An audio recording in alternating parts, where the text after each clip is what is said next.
let's use our charts again to review what we've learned. So we have a list of metals over here, and then we put plus signs or minus signs if they attract. So we have iron, and that did attract to a magnet. Steel, that attracted.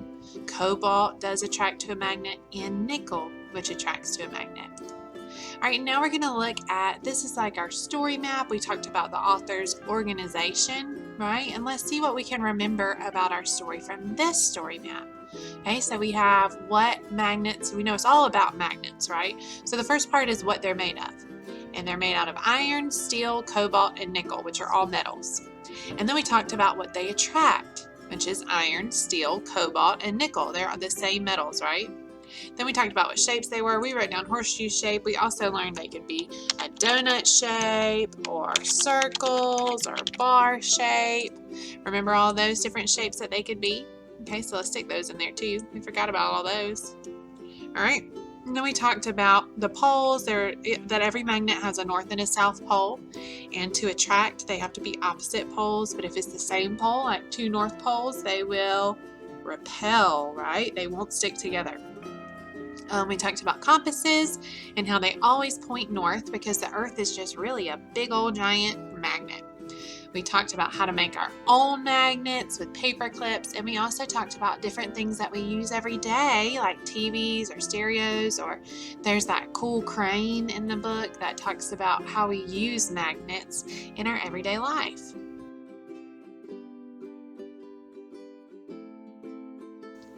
What magnets can do.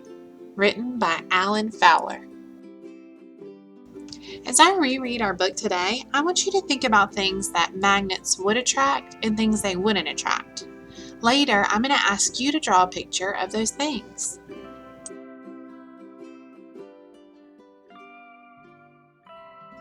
Why are these nails sticking to this bar?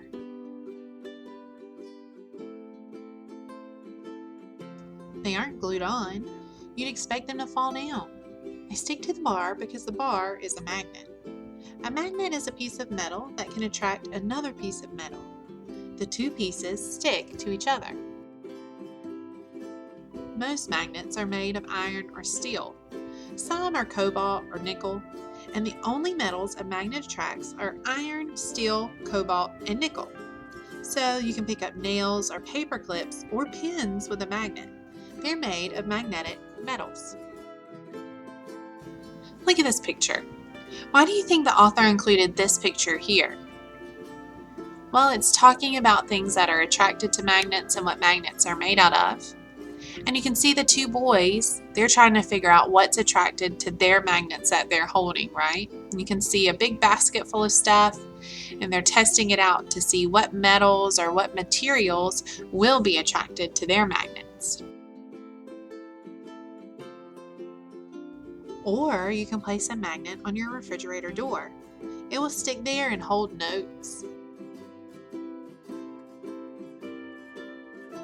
But a magnet won't pick up a wooden toothpick or a rubber ball or a plastic die. It won't stick to a plaster wall. There are no magnetic metals in these things. I want to go back and look at this picture from the page before. It's showing us something contrasting or different than the other page we just looked at. It's showing us things that do stick to a magnet, right? We see magnets sticking to the refrigerator. But on this page, we're looking at things that don't stick to magnets or aren't attracted to magnets. Magnets can be almost any shape. Some magnets are bars or discs, and some are even shaped like donuts.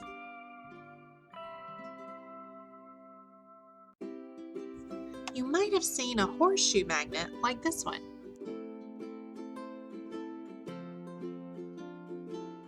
But every magnet, no matter what its shape, has a north pole and a south pole. Let's place two bar magnets with the north pole of one close to the south pole of the other. What happens?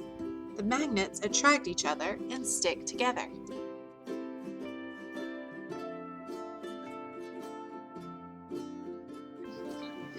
It's interesting that the ends or the poles of magnets are called north and south.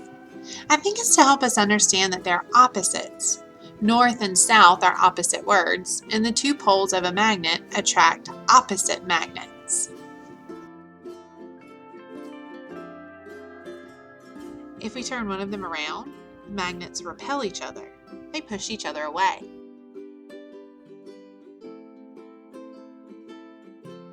Here is another way to see these magnetic forces. Hang one magnet from a string. Hold another magnet in your hand. Bring it slowly toward the hanging magnet. And what happens? What happens after you turn one of the magnets around? The needle of a pocket compass is simply a magnet. A pilot uses a compass to make sure his plane is going in the right direction. So does the captain of a ship.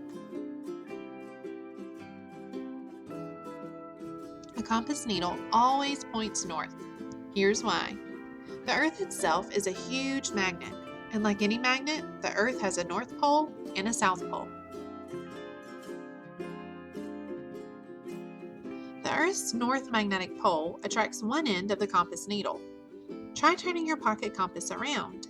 The needle will still point north. Some magnets can be turned on and off.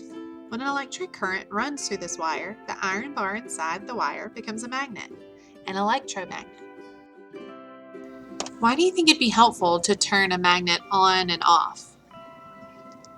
Well, if you turned it off, then it'd stop attracting all the metal, right? But whenever you wanted to attract the metals, you could turn it back on again. That could be helpful. This crane uses an electromagnet to pick up heavy pieces of metal. When the crane operator wants to drop the metal on a pile, he just turns off the electric current. There are many hidden magnets in your home. They help your TV and VCR and computer game work. And they're inside your stereo, telephone, vacuum cleaner, refrigerator, washing machine, and other things that run on electricity. You can make a magnet yourself. Pick up a paper clip with an ordinary magnet. Now see how a second paper clip sticks to the first one. As long as the first clip is touching the magnet, it becomes a magnet itself. How long a chain of magnetized paper clips can you make? Why do you think magnets are helpful objects? Well, we use them every day, right? And different things that we need. They can help us pick things up that are really heavy, maybe. Okay, I'm going to start with a question. Here it is up here. It says, what can magnets do? Remember that a question is a kind of a sentence. It doesn't start with a subject. It starts with a question word. This question word is what today, okay? And it doesn't end with a period. It ends with a question mark. Let's think of a magnet as a type of a tool, okay? Let's make a list. Let's look at some other types of tools that I've come up with, okay? We've got a saw, a hammer, a measuring tape, a magnifying glass, a scale, and a rake, okay? We can make other sentences, right? We can add them in and make different questions, okay? So let's start with saw. Okay, so instead of saying what can magnets do, we can say what can saws do? Okay, and now we have a new question. What can saws do? I know it's a question because there's that question mark and it starts with that question word, what? All right, let's make another one. I want to pick, a rake this time. So I want my sentence to say, what can rakes do? So I'm going to add it right here in this part of my sentence. Rakes. What can rakes do? All right, now I'm going to pick one more. I'm going to pick the hammer. I love hammers. They're so cool. All right, so I'm going to put it here in my blank. I'm going to make a new sentence. So let's do hammers. Okay, now I'm going to read my question sentence. What can hammers do? All right, now I'm going to start with a different sentence, okay? Magnets can attract metals.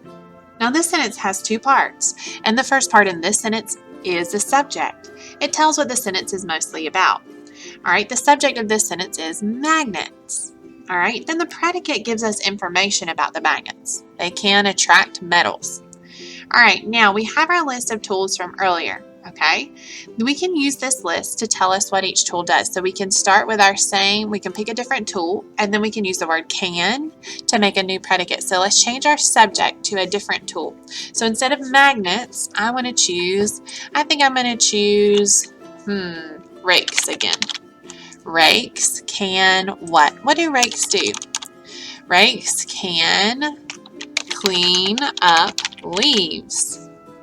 This is a good sentence, right? It has two parts. It has a subject, rakes, that's what the sentence is mostly about, and then our predicate gives us some information.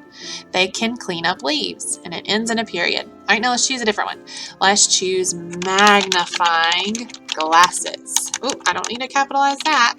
Only the first letter is capitalized, right? All right, so now I have magnifying glasses as my subject. My tool is my subject, magnifying glasses. Can what? What information can I give in my predicate? Magnifying glasses can make things look bigger, right? That's what magnifying glasses do. So our predicate is giving us some information, isn't it? All right, this is a good sentence. It has two parts. It has the subject, magnifying glasses, and then the predicate, can make things look bigger.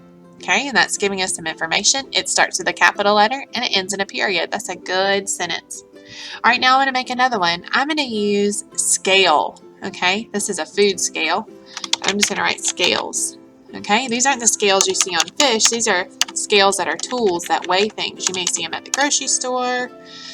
Somebody you know may even have one in their kitchen. I like to use some sometimes to know how much I'm eating. Okay, so scales can what?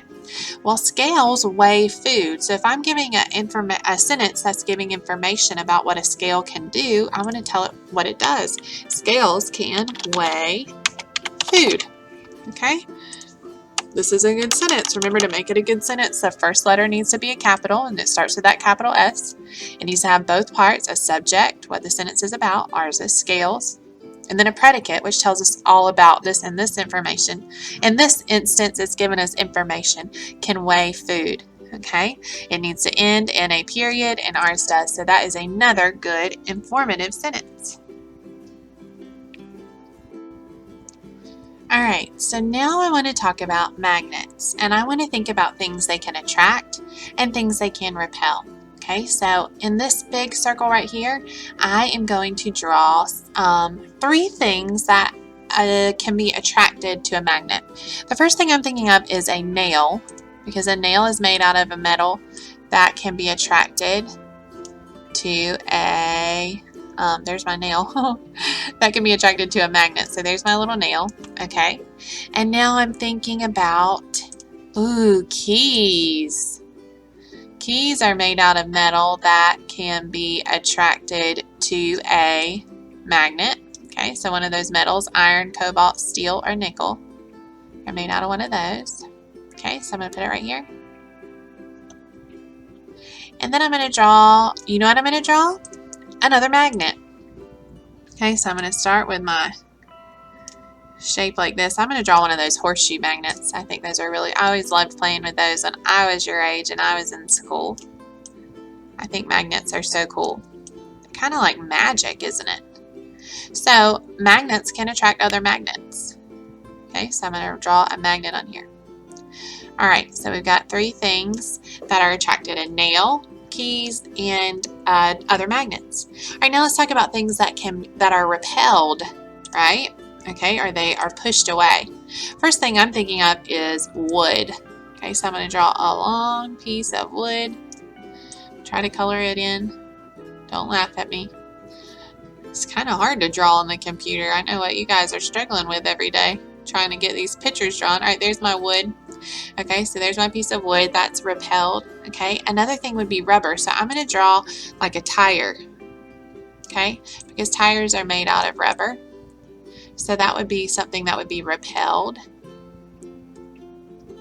Okay, and then this is going to be so cool. I'm going to draw a magnet again, because magnets can repel other magnets too. Do you remember that? It depends on what side you're touching. If they're the same side, you're touching both poles that are the same. So if you had 2 north poles, they would repel.